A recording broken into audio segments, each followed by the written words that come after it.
Bonjour. Aujourd'hui, je discutais avec mon ami Raymond, un habitué du vélo qui parcourt de longues distances en peloton avec son groupe de cyclistes passionnés. Raymond est encore trop jeune pour penser à acheter un vélo électrique, mais certains membres de son club qui voient leur santé diminuer en ont acheté un au lieu d'abandonner et de quitter le club. Mais cela cause un problème. Et cette vidéo va vous présenter la solution.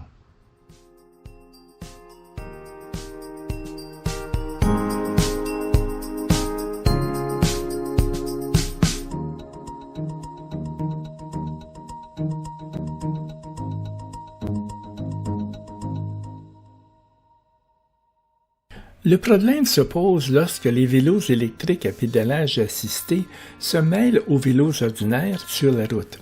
On constate que les vélos électriques ont du mal à maintenir une distance constante du vélo devant eux. En essayant de maintenir un écart constant entre eux et le vélo qui les précède, ils finissent par devoir continuellement accélérer et ralentir, accélérer et ralentir, ainsi de suite. Pourquoi, me diriez-vous? C'est parce que leur vélo électrique n'a pas le bon type d'assistance. Il existe deux systèmes d'assistance pour les vélos électriques, la détection de la cadence et la détection du couple. Nous commencerons par le système de détection de la cadence le plus courant et celui qui est responsable du problème. Avec la détection de la cadence, le contrôleur du vélo détecte si les pédales tournent ou non. Plutôt que de lancer le moteur à pleine puissance lorsqu'il apprend que les pédales tournent, la puissance du moteur est divisée en plusieurs petits morceaux qui fournissent plusieurs niveaux d'assistance progressifs. En général, les vélos électriques offrent 4 ou 5 niveaux de puissance, bien que certains en offrent plus et d'autres moins. Chaque niveau d'assistance fournit une quantité fixe de puissance.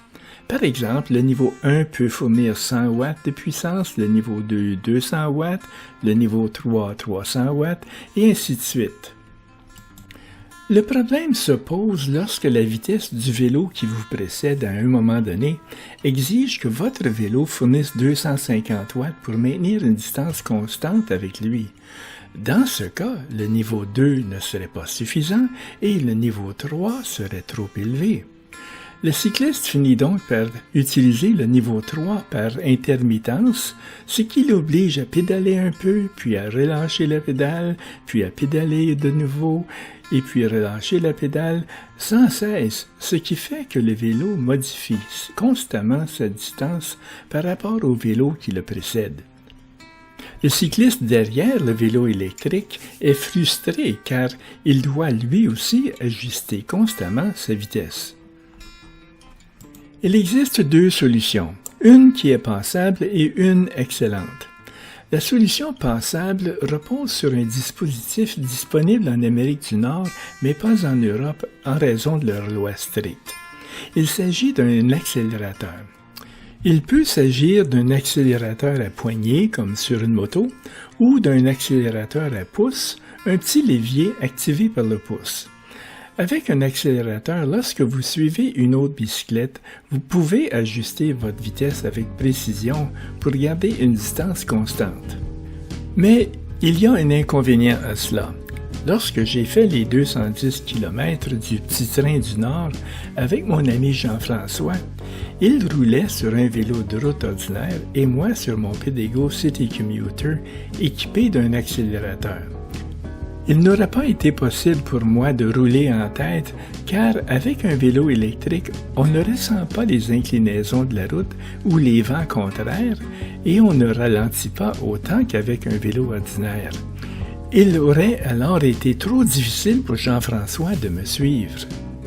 Par conséquent, le vélo électrique doit suivre le vélo non électrique.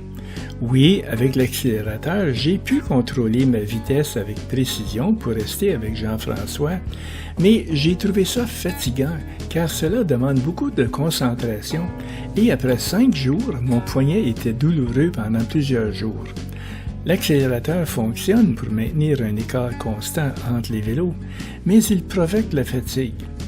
C'est correct pour les petites balades de 20 ou 30 km, mais pour les longues balades qui durent toute une journée, ce n'est pas idéal. Passons maintenant à l'excellente solution, la solution idéale. L'excellente solution nécessite une assistance à détection de couple. Ce n'est pas la vitesse à laquelle vous tournez les pédales, mais le couple que vous appliquez aux pédales, le poids que vous mettez sur les pédales, la force avec laquelle vous tournez les pédales. La détection du couple présente des inconvénients et j'en ai parlé dans des vidéos précédentes, mais l'avantage est qu'il vous donne un grand contrôle sur votre vitesse. En fait, conduire un vélo à détection de couple est exactement comme conduire un vélo normal, sauf que vous vous sentez soudainement beaucoup plus fort. Avec la détection de couple, si vous devez rester à quelques pieds du vélo qui vous précède, vous pouvez le faire avec autant de précision qu'avec une bicyclette ordinaire. Maintenant, je vous donne des exemples de vélos avec un système de détection de couple. Celui qui est le plus populaire est celui vendu par Bosch.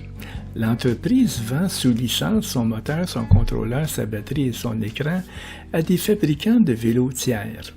De nombreuses marques de vélos proposent un système de détection de couple, comme le Luna, le Torque One, le Rise, les vélos électriques Juiced, Vitovia, Bigtrix et d'autres.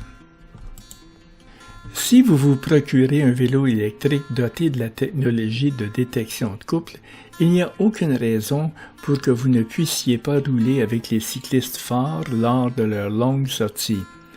Une réalité incontournable, par contre, est que vous ne pourriez pas rejoindre un groupe de cyclistes de compétition qui roulent à plus de 32 km à l'heure ou 20 000 à l'heure, car tous les vélos électriques au Canada et aux États-Unis doivent être limités de manière à ne pas dépasser cette vitesse. J'ai parlé de groupe, mais un groupe peut n'être constitué que de vous et une autre personne. Même avec un groupe de 2 personnes, la détection du couple serait un avantage si c'est important de maintenir une distance constante et que vous faites régulièrement de longs trajets. C'est tout ce à quoi je peux penser pour l'instant. Si vous avez un point de vue différent sur la question ou des idées que vous aimeriez partager, laissez un commentaire. Si vous aimez ma chaîne, vous pouvez contribuer à la faire vivre en likant cette vidéo et en vous abonnant. Pour plus d'informations sur les vélos électriques et les caravanes pour vélo, visitez mon site web www.robertberriot.com. Vous y trouverez également des informations sur mon livre « Sailor Without a Boat – How I Sailed on Other People's Yachts and Lived to Tell About It ». Je vous remercie de votre intérêt.